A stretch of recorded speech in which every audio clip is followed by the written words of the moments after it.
storm. We've had about, an inch of ice, maybe a little more, but it's still coming down.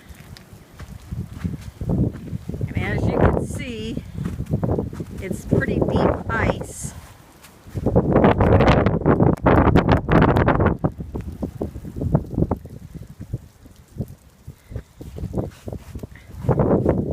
And it's